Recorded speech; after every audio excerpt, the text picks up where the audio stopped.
आप सभी का स्वागत है हमारे यूट्यूब चैनल में। जैसे कि आप सभी को पता होगा कि अब यूपी पुलिस का एग्ज़ाम आने वाला है, उससे रिलेटेड हम तैयारी करवाएंगे हिंदी की। अब हिंदी करवाएंगे, अब हिंदी की किसी में भी हिंदी आती हो सबके लिए हिंदी काम करेगी ये। यूपीएसआई के लिए भी और यूपी कांस्टेबल के लिए भी और एसएससी जीडी के लिए भी, ये सबके लिए होगी। बेसिक से पढ़ाया जाएगा बिल्कुल। तो चलो करते हैं स्टार्ट। हम सबसे पहले पार्ट लेंगे वर्णमाला को। वर्णमाला वर्णमाला पढ़ेंगे। वर्णमाला होता क्या है? वर्णमाला क्या होता है? जो वर्णों का व्यवस्थित क्रम होता है उसको ही वर्णमाला कहते हैं। जैसे वर्ण इसके लिए देते हैं हम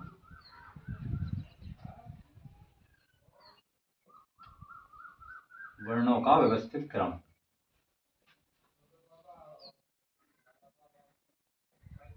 वर्णों का व्यवस्थित क्रम, जो वर्णों का व्यवस्थित क्रम होता है उसी को हम वर्णमाला कहते हैं।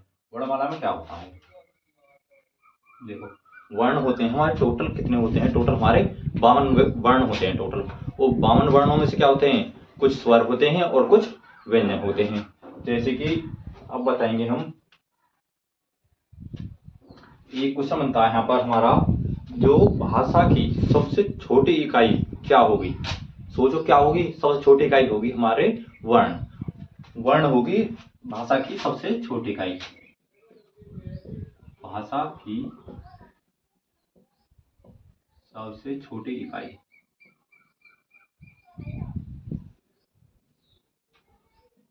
इकाई क्या होगी?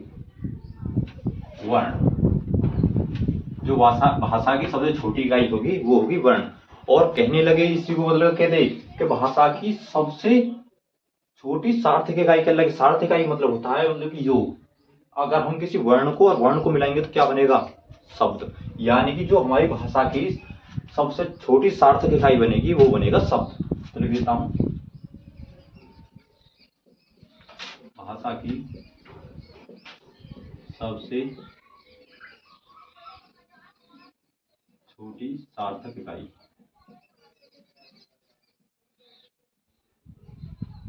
सार्थक इकाई क्या होगी? शब्द। सबसे छोटी सार्थक इकाई क्या होगी? शब्द। और कहने लगे कि भाषा की मौखिक इकाई क्या होगी? भाषा की मौखिक इकाई क्या होती है? वो होती है ध्वनि। ठीक है, तो उसे तो लिखने की जरूरत नहीं है कि लिख दो। चलो, भाषा की मौखिक इकाई क्या होगी? ध्वनि। ठीक है, ये तो होगा हमारे। इसके ऊपर अगर कोई क्वेश्चन बनने लगे, पूछने लगे भाषा की सबसे छोटी इकाई, मतलब सबसे छोटी इकाई कौन सी होगी? वर्ण होगी। और पूछने लगे कि भाषा की सबसे छोटी सार्थक इकाई क्या होगी? वो होगा हमारा शब्द। और कहने लगे भाषा की मौखिक इकाई क्या होगी? भाषा की मौखिक इकाई, जो भाषा की मौखिक इकाई होगी वो क्या होगी? वो होगी हमारी ध्वनि। ठीक है, तो अब करते हैं आगे। चलो, हमने ये बताया था वर्णों के व्यवस्थित क्रम को क्या कहते हैं। ठीक है, तो क्या होता है? तो अब वो हमारा वर्ण, जो वर्ण है, जो वर्ण की टोटल संख्या कितनी है? वर्ण, जो वर्ण, कुल वर्ण लिख लेते हैं। कुल वर्ण कितने होते हैं टोटल? होते हैं हमारे 52, यानी कि 52 वर्ण होते हैं हमारे। 52 वर्णों से भी क्या होते हैं? 52 वर्णों में कुछ तो स्वर होंगे और कुछ व्यंजन। स्वर और व्यंजन। कुल वर्णों की संख्या कितनी होगी? 52, जिनमें कुछ स्वर और कुछ व्यंजन होंगे। अब बात आती है स्वर और व्यंजन। और स्वर क्या होता है और व्यंजन क्या होता है? स्वर क्या होता है? जो स्वतंत्र रूप से बोले जाएं उनको क्या कहते हैं? स्वर। और व्यंजन किसको कहते हैं? जो स्वरों की सहायता से बोले जाएं या वो स्वतंत्र रूप से नहीं बोले जाएं, उनको व्यंजन कहते हैं। ये स्वतंत्र रूप से बोले जाएंगे, ये स्वतंत्र रूप से नहीं बोले जाएंगे। ठीक है, लिख देता हूं,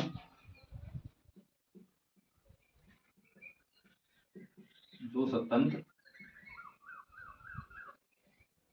रूप से बोले जाएं,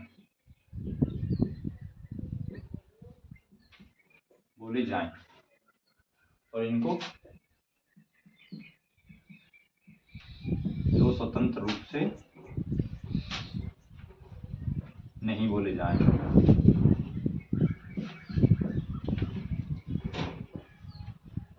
या हम कह सकते हैं कि जो स्वरों की सहायता से बोले जाएं,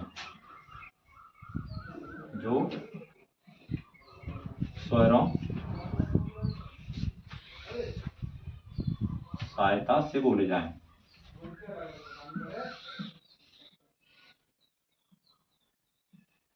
इनको कहते हैं व्यंजन, और ये होते हैं स्वर।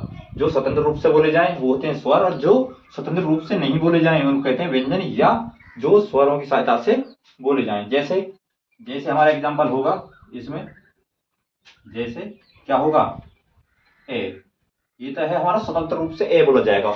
और जैसे कि स्वतंत्र रूप से नहीं बोले जाए, जैसे के, इसमें एग्जाम्पल लिखें जैसे के।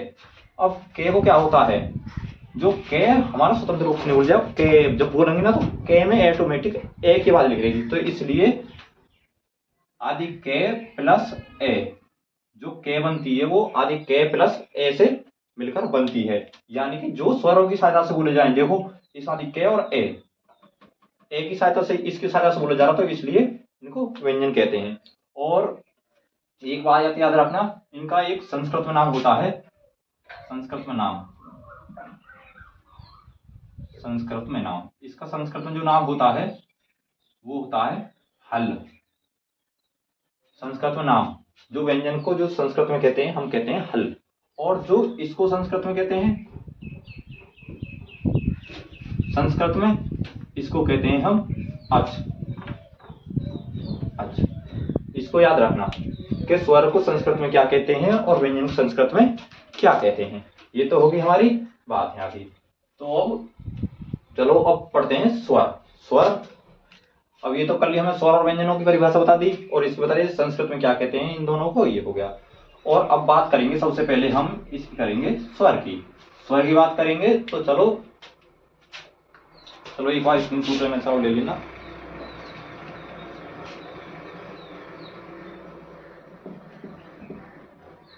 अब सबसे पहले पढ़ेंगे हम स्वर को, कि स्वर होता क्या है और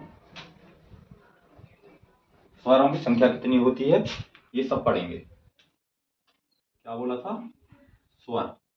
और स्वरों के बारे में बोलेंगे, हम बात करेंगे। और स्वर के बारे में क्या बताया था हमने, जो स्वर क्या होते हैं, जो स्वतंत्र रूप से बोले जाए उनको कहते हैं हम स्वर। स्वर हो गए। और अब देखेंगे हम स्वर कौन कौन से होते हैं और किस आधार पर कौन से होते हैं। देखो स्वरों को लिख लेता हूं मैं, जैसे ए, आ, ई, बड़ी ई, ऊ, बड़ा ऊ, इनको सारों को लिख लेता हूं, री, से डी, ओ और आओ, ये हो गए स्वर। ठीक है, ये हो गए हमारे स्वर। अगर कोई पूछने लगे आपसे कि कुल स्वर कितने होंगे, तो कुल स्वर कितने होंगे हमारे टोटल 1 2 3 4 5 6 7 8 9 10 11। तो कुल स्वरों की संख्या कितनी होगी, कोई पूछने लगे कुल स्वरों की संख्या कितनी होगी, टोटल होगी हमारी 11 कुल स्वरों की संख्या। ठीक है, अगर देखो ये तो हो गई है। और कोई बोलने लगे कि उच्चारण के आधार पर ये तो होगी कुल स्वर, कहने लगे कुल स्वरों की संख्या कितनी है, वो है 11। अगर कहने लगे कि उच्चारण के आधार पर स्वरों की संख्या कितनी होती है,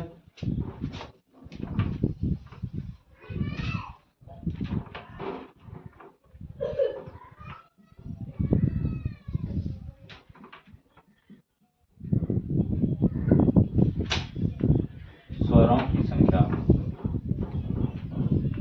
उच्चारण के आधार पर स्वरों की संख्या कितनी होती है, वो होती है 10 होती है। वो कैसे, जो उच्चारण में हमारे में ये नहीं बोला जाता, रे से ऋषि नहीं बोला जाता, तो इसको हटा के जितने बैठेंगे ये 10, ये होंगे हमारे उच्चारण के आधार पर स्वरों की संख्या। अगर ये तो हो गई इसके आधार पर, और कुल स्वर पूछे तो 11, उच्चारण के आधार पर पूछे तो स्वर 10। ठीक है, अब बात आती है हमारी, अब पूछने लगे अर्थ के आधार पर, अर्थ के आधार पर स्वरों की संख्या, स्वरों की संख्या वो कितनी होगी? वो होगी हमारी टोटल 13। वो होगी टोटल 13। कैसे होगी 13? 11 तो हमारी ये हो जाएंगे टोटल। कैसे होगी हमारी ये टोटल संख्या? 11 11 से हो जाएंगे हमारे टोटल ये, और 2 आ जाएंगे हमारे अनुस्वर्ग और विसर्ग। एक अनुस्वर और एक विसर्ग, ये इनको मिलाकर कितनी हो जाएगी टोटल? 13 हो जाएगी। और ये ही जो ये 2 होते हैं इनको ही हम अयोग्य वाह कहते हैं। हम इन दोनों क्या कहते हैं?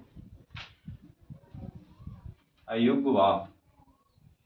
ये हमारे अयोग्य वाह होते हैं। एक का नाम अनुस्वर्ग होता है और एक का नाम विसर्ग। ठीक है, इसका नाम अनुस्वर और इसका नाम विसर्ग। अनुस्वर और विसर्ग इन दोनों को मिलाकर टोटल अर्थ के आधार पर स्वरों की संख्या कितनी हो जाती है? 13 हो जाती है।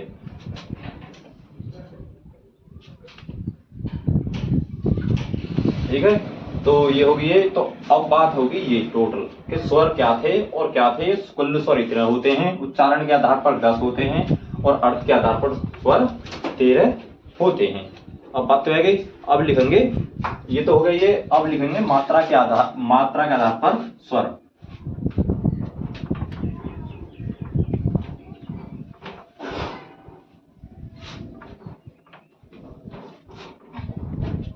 अब लिखेंगे मात्रा के आधार पर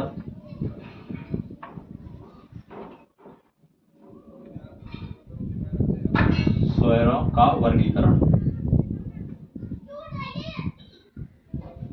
वर्गीकरण कितने प्रकार से किया गया है? 3 प्रकार से। कौन कौन से हैं वो मात्रा के आधार पर? एक तो होते हैं हास्य स्वर, और एक हमारे होते हैं ये कौन से हो गए? दीर्घ स्वर, और एक होते हैं प्लुत स्वर। ये 3 स्वर होते हैं मात्रा के आधार पर। स्वरों का वर्गीकरण 3 प्रकार से होता है, हास्य स्वर और दीर्घ स्वर और एक प्लुत स्वर। ये हो गए। तो सबसे पहले कौन कौन से होते हैं? चलो लिख लेते हैं। नंबर 1 हास्य स्वर। हास्य स्वर का दूसरा नाम है लघु स्वर,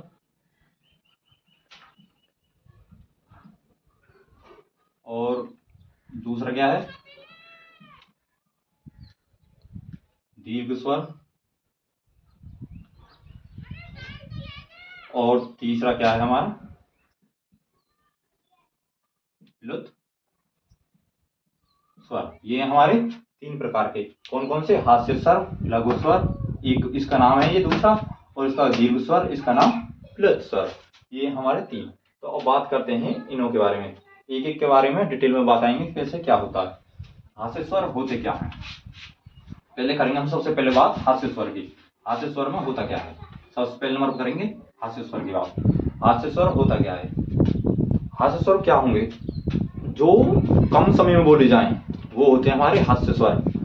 जिनको कम समय लगे बोलने में और जो एक मात्रिक हों उनको कहते हैं हास्य स्वर या लघु स्वर, या क्या कहते हैं? छोटा स्वर भी कह सकते हैं हम। छोटा स्वर, छोटा स्वर। इसमें कौन कौन से आएंगे? जो हास्य स्वर होते हैं लघु स्वर में, इनकी संख्या कितनी होती है टोटल? इनकी संख्या होती है हमारी टोटल 4 संख्या होती है। जो हमारे हास्य स्वर होते हैं वो 4 होती है उनकी संख्या। पहला कौन सा होता है?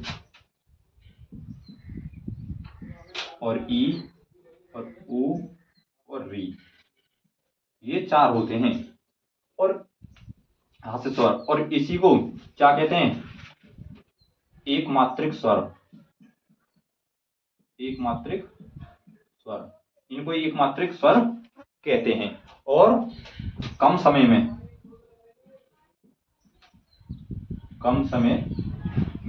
जो कम समय में बोली जाएं, जैसे ए, तो उनको कहेंगे हास्य स्वर। ई ऊ री, एकदम मतलब ये वो है जो कम समय में बोले जाएं। हास्य स्वर क्या होते हैं? जो कम समय में बोले जाएं।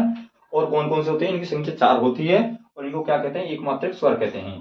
बोलने लगेगा कि इनमें से कौन सा एक मात्रिक स्वर नहीं है। जैसे कोई और धर देगा यहाँ पर, किसी और इसकी जगह यहाँ पर कुछ और धर देगा, तो एक पूछेगा इनमें से एक मात्रिक स्वर नहीं है, तो वो आपको बताना होगा। याद रखना कितने होते हैं हास्य स्वर? 4 होते हैं। अब बात करते हैं हम अगले नेक्स्ट की ओर की दीर्घ स्वर। दीर्घ स्वर यानी कि बड़ा स्वर, दीर्घ स्वर को बड़ा स्वर कह सकते हैं हम। दूसरा क्या हमारा दीर्घ स्वर, ठीक है, दीर्घ स्वर। दीर्घ स्वर, दीर्घ स्वरों की संख्या कितनी होती है? इनकी होती है टोटल 7। दीर्घ स्वरों की संख्या होती है टोटल 7। 7 कौन कौन से होते हैं? पहले हमारा आएगा आ, फिर बड़ा ई, फिर बड़ा ऊ, फिर ए आए, ओ आओ। कितने हो गए? 1 2 3 4 5 6 7। ये हमारे दीर्घ स्वर। दीर्घ स्वर यानी कि इसको हम क्या कह सकते हैं? बड़ा स्वर भी कह सकते हैं, बड़ा स्वर। इसका दूसरा नाम बड़ा स्वर होता है। बात होगी ये। और इसको क्या कहते हैं? इसका दूसरा, इसको कहते हैं द्विमात्रिक, द्विमात्रिक स्वर, द्विमात्रिक स्वर कहते हैं। और इनको जो बोलने में जो टाइम लगेगा उसको तो कम समय लगता था, इनको दोगुना समय लगेगा, दुगुना समय, दुगुना समय, दुगुना समय बोलने में लगेगा। जैसे उसको तो वो का हास्य स्वर था, उसको कम समय लगता था, जैसे ए। और जैसे जो आ बोलोगे आ, तो क्या होगा? उसको दुगना समय लगेगा। और क्या होते हैं? द्विमात्रिक स्वर होते हैं ये। और कितनी संख्या होती है इनकी? 7 होती है। अब लास्ट बचा हमारा कौन सा? प्लुत स्वर। प्लुत स्वर होता क्या है? अब प्लुत स्वर के बारे में बताएंगे। प्लुत स्वर कौन कौन से होते हैं और क्या होते हैं?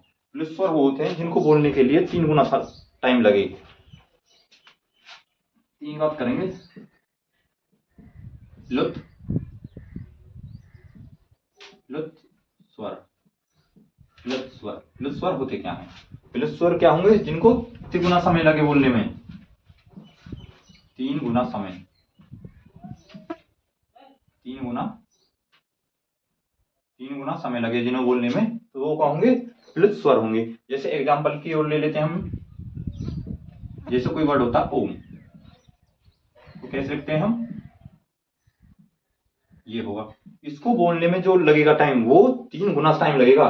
जैसे उसको ए आ, इसको ओम ऐसे बोलेंगे तो ये लगेगा हमें ज्यादा टाइम। और एक और वर्ड होता हमारा ये ओ रे रे में ओरम, ये होता हमारा। तो ये हो गया हमारा प्लुत स्वर। प्लुत स्वर। तो आज हमने क्या क्या पढ़ा? आज हमने वर्णमाला में पढ़ा। पहले वर्णमाला किसे कहते हैं? जो वर्णों का व्यवस्थित क्रम होते हैं उसे वर्णमाला कहते हैं। फिर वर्णमाला में कितने वर्ण होते हैं? टोटल 52 होते हैं। 52 में ये कुछ स्वर होते हैं, कुछ व्यंजन होते हैं। फिर हमने स्वर बताए थे क्या होता है। स्वर क्या होते हैं? जो स्वतंत्र रूप से बोले जाएं उनको स्वर कहते हैं। और व्यंजन क्या थे? जो स्वरों की सहायता से बोले जाएं या स्वतंत्र रूप से नहीं बोले जाएं। और फिर हमने आपको बताए थे स्वर कितने होते हैं।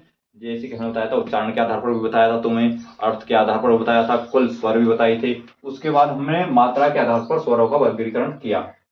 कल हम इससे क्लास 2 लाएंगे, इसमें आगे बताएंगे कि किस किस के आधार पर स्वरों का वर्गीकरण होगा। जिस जीव के आधार पर, अन्य प्रकार से होंगे, सभी प्रकार से अगली क्लास में बताया जाएगा। आज के लिए इतना ही काफी। Bye bye, take care.